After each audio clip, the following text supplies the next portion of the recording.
Hey everyone, today we have Miss Adrienne Rice on with Sustainable Georgia Futures. Miss Rice gave us a little bit of history on the Public Service Commissioner and what they're about and what they do. Listen to what she had to say. All 50 states have a Public Service Commission, okay? And Georgia was one of the first states to create a Public Service Commission, and that was in 1879, okay? And so with the Public Service Commission, they were intended for the public. It was intended to regulate corporate, overreach and create an environment whereas it wouldn't be a burden on the public with utilities. So when you think of the Public Service Commission, what they're responsible for making sure that there is not an unfair burden around is like your lights, your water, your gas. Those are things that they regulate. Telecommunication, things that have to deal with those things. But it was created for the railroad system. So, it could be seen, didn't want these corporations and these businesses to have an overreach when it comes to the public. And so what the PSC, the Public Service Commissioners, are supposed to do is they're supposed to be advocating on our behalf. These are state level. And now this is something that's interesting, is state level throughout the country. So these state level positions. And I don't know if you guys are familiar with the lawsuit that just happened with the NAACP and Georgia conservation voters, where there was a ruling that showed that a district was black communities that normally vote Democratic. Their vote was being diluted. And it was being diluted because, you got Fulton, you got DeKalb, and you got Clayton counties in those areas, but then you have other areas, Public Service Commissioners, it's 5 of them. So I got this. So the 5 Public Service Commissioners that we have is, we got Patricia Pridemore, she's the chairman. You got Fitz Johnson, he's in District 3 that I'm talking about, that the court ruling was based upon. You have Tim Echols, he's in District 2. You got Bubba McDonald and Jason Shaw.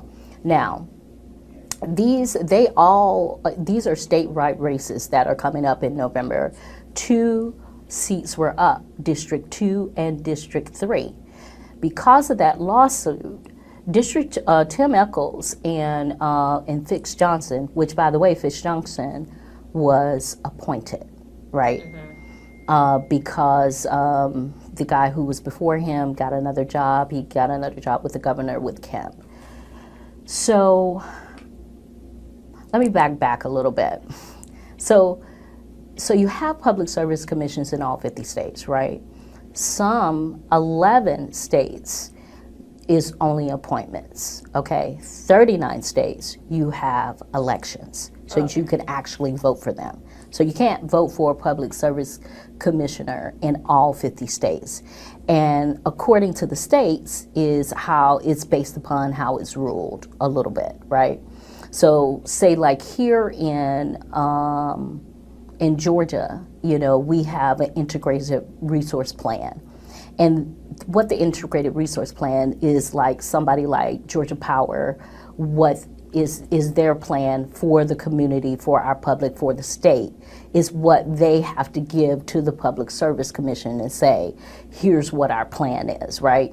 And unfortunately, this plan is a 3-year plan that we look at it every year, but it's 20 years actually. And so we have different issues that are with that, with Plant Vogel. I can talk about that later. But you asked me about the commission. So it's these 5 seats that we have here, right?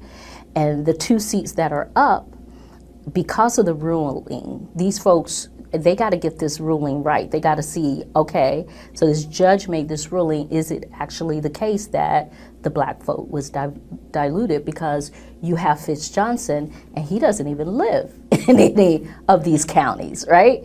So, but he is governing over these counties. And then there's people, because these people And then you have people who don't even live in the county that are voting for what's happening with us here. So, and, you know, in these areas, they're primarily, you know, Fulton, DeKalb, and County, the vote here, people primarily vote for Democrats. If you didn't know what Georgia's Integrated Resource Plan is, listen to Adrienne explain to us more about that plan. So this integrated resource plan that I was talking about, right? So Georgia Power, and by the way, let me break that down a little bit, and I said that I'm going to give you this. There are 3 main electric providers in Georgia. So you have Georgia Power, they're owned by the Southern Company. You have Oglethorpe Power, they're an electric member cooperative. And then you have the Municipal Electric Authority of Georgia. But Georgia Power, primarily, the IRP and the rate case primarily impacts Georgia Power customers. So we're all Georgia Power customers. And then Georgia Power territories are primarily in urban cities like Atlanta, Athens, Augusta, Brunswick, Cartersville, Columbia, Macon, Rome, Savannah, Valdosta. And what's interesting about all those counties is that you have large Black populations in all of those counties, right? So, and the representation, when you look at the public service commissions, those commissioners, it's not representative, you know? Just because someone is a certain color doesn't mean that you represent my views. So Fitz Johnson is a Black man, right? But I would not say he represents my views. That's one thing. So they govern over all of that. So you have Georgia Power that basically have a monopoly here almost, even though you have all these cooperatives, right, when it comes to these urban areas. And so with the Integrated Resource Plan, they can go in and say, like, this is what we want to offer. So solar. Solar is a huge issue for us at SGF because there's great opportunity for jobs here and careers here. And it's renewable energy, right? And we really want our communities that are disproportionately burdened and impacted by climate change to have the agency and be a part of the solution, right? But right now, you know, Georgia Power has put a cap on how much solar, residential solar can be developed here. And you know, their argument for that is that the people who don't have solar and who can't afford to get solar, we would be subsidizing other people's solar, which that's not actually true, right? And so as it stands, so that's their argument. So, but the public service commissions, they rule over that. They could have made it, they could have said, no, this does not stand. We need more solar here. We need more of this here. And so they were able to do that. So now we are struggling with this net metering because we need the public service commissions to step up. Okay, so that's one way. Okay, the other way that is coming up, so I talked to you about the income inequality that is here, right? It's a huge gap. 86,000 white family, you know, over 26,000 for Black families. Huge gap, right? State minimum wage, $5.15 an hour. Well, I don't know if you ever heard of energy burden, if you've ever heard of that. Basically what an energy burden is, it's like the cost of what you pay for energy, right? And so nationally, and I believe here in Georgia, I read somewhere that low-income folks, their cost for their energy is 8.6%, almost 9% of their, you know, income that is coming in, versus, you know, middle or upper middle class, they pay 3%. So low income here in Georgia pay almost 3 times as much as someone who makes decent money, you know, who's making a living wage here. And so you put that on top of the income inequality here, the racial wealth gap that is here. that is an environment for an energy burden, you know? And so these folks are burdened with paying, and in some rural areas in Georgia, you know, some of the stuff, you know, some of these bills that people have to pay because of the way their house is built or how old their house is or things of that nature, it's ridiculous. It's more than what they're almost paying in rent, right? So, I mean, you have that's happening. So after the integration resource plan, after that part goes, and one of the things that the Public Service Commission, the way it's set up, they're set up like judge and jury, okay? So these 5 commissioners, you go in during the IRP process, you're gonna see people testimony, you're gonna have people who are interveners. And the intervener process is really, to me, that's an unbalanced process as well, because you also have to, our organization, we're a small organization, we can afford to we can afford to be a part of the intervening process, because we would have had to, the system is a difficult system to understand. You would have to get an attorney to represent you. So you see larger organizations that can afford, you know, an attorney, they're doing it. We allied with other organizations, you know, to bring light to it, but if we really wanted to intervene around work, around the economy, around solar, and around those types of things, we couldn't really intervene. So it is a tug of war between this Public Service Commission.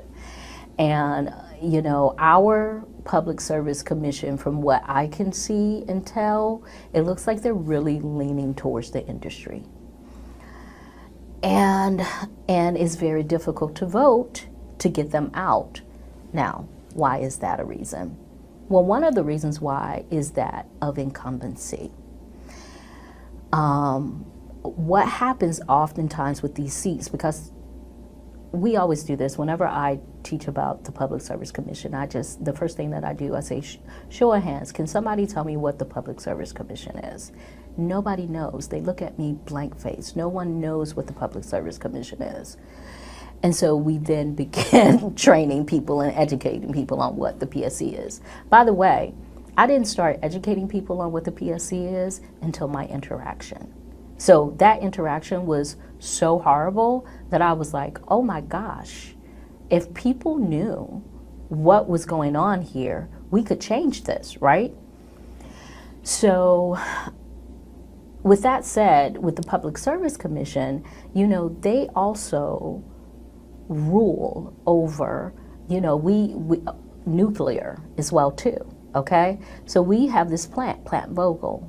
We talking about a lot of money that Georgia Power said they were supposed to finish, and this was supposed to be completed, this nuclear plant, 10 years ago, okay?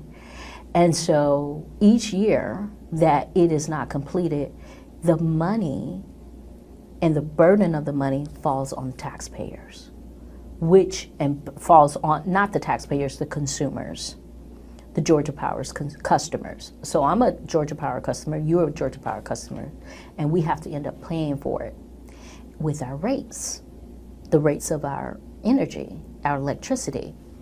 Okay, rate case is coming up right now, $200.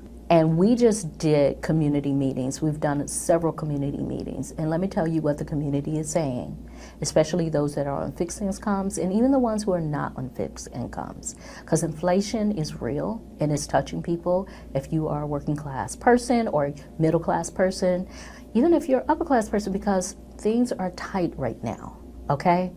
So that extra money is really gonna be the difference in whether somebody can pay for medicine, whether somebody can pay for food, whether someone can do something for school, gas money.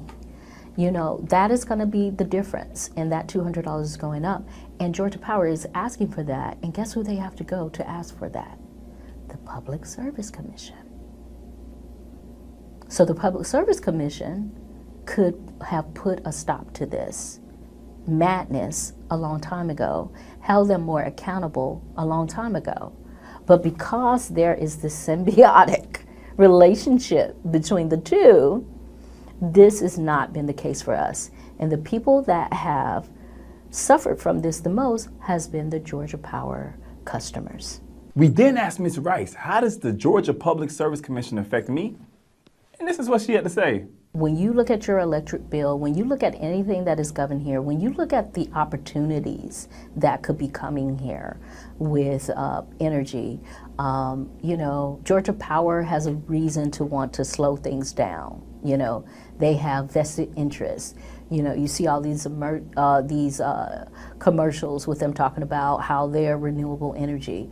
They have a monopoly over these urban cities primarily, and they want to keep it. And there is an opportunity for entrepreneurship here within our communities and all communities throughout Georgia. There is an opportunity here for us to be able to pay less and not have such an extractive economy. We asked her why she thought it was important for us to educate ourselves on the people who are running for these public commission seats. Listen to what Ms. Rice had to say. I don't blame a lot of people for not knowing what the Public Service Commission is. A lot of folks don't, and this is how they get away with a lot. But it is important, especially the folks, I would say in all the districts, in District 3, in District 2 that is coming up, to know who these folks are, how they're voting about certain things, how they're going to be voting about this rate case. Is so the irony that this rate case is happening during the same time of this election is key and important, and it's based upon whether or not your light bill is going to go up. So you have some immediate skin in the game right now if you are a voter and you are a Georgia Power customer. Okay, you have immediate skin in the game. So I would say that is the most important thing, an important reason why you should be looking at this. And also, you as a citizen of Georgia should not be wanting, and I'm just going to say this, corporations to be able to come in and fleece us and take from us. We need to be more aware of this. Because it is crafting all of the policies, believe it or not, that is in our state. And of course, we couldn't end the conversation without asking Ms. Rice what she wanted to add in. These were her final remarks. Because of this ruling that just happened with the NAACP and Georgia Conservation Voters was a part of this this lawsuit. They had a lawsuit. And what is happening right now with this upcoming election, it's September 28th, so things could change. But it's in the courts right now, so they're trying to figure out what to do. So what's gonna happen is Fish Johnson, we don't know whether or not people are gonna be able to vote on the Public Service Commission during November because of this ruling. So there's a couple of things that could happen. There could be a response to this before the election, but as we know, the law is slow, so that may not happen. That may or may not happen. This is from my understanding, so I could be wrong, but I believe that folks will not, that Fitz Johnson and Tim Echols will be able to keep their position until this ruling is settled.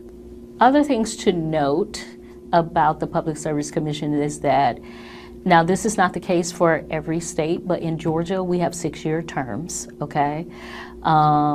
We've had recent terms that have come up, because folks have left and then the governor has appointed. So we have these 2 elections that are coming up right now in 2022. We have 2 more elections that's coming up in 2024. We have Patricia Pridemore, and I think it's Jason Shaw, they're coming up. And so those are 2 elections that are coming up in 2024.